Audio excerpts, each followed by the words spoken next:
కందిపప్పు పెసరపప్పు కానీ ఏం యూజ్ చేయకుండా సాంబార్ అయితే చేసుకుందాం. టేస్ట్ అయితే సేమ్ సాంబార్లానే ఉంటుందన్నమాట. ఇప్పుడైతే ఒక గిన్నె పెట్టుకొని ఆయిల్ వేసుకొని పోపు వేసుకోవాలి. పోపు వేగిన తర్వాత ఆనియన్ వేసుకోవాలి. ఆనియన్ కూడా మగ్గిన తర్వాత మన ఇంట్లో ఏ వెజిటేబుల్స్ ఉంటాయో ఆ వెజిటేబుల్స్ అయితే వేసేసి మగ్గించుకోవాలన్నమాట మూత పెట్టి.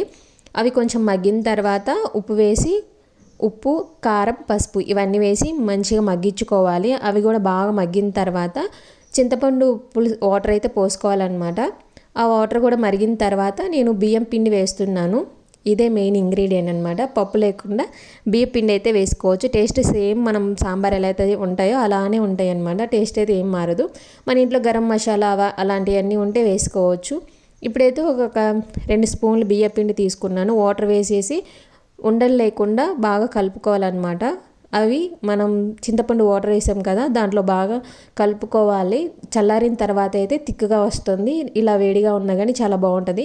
ఉప్పు కారం సరిపోయిందో లేదో చూసుకొని మళ్ళీ వేసుకోండి.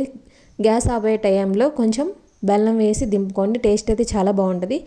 నచ్చిన వాళ్ళు ట్రై చేయండి. ఇంకా నా ఛానల్ని ఎవరైతే సబ్స్క్రైబ్ చేసుకోలేదో సబ్స్క్రైబ్ చేయండి. లైక్ చేయడం మాత్రం మర్చిపోకండి. Thanks for watching.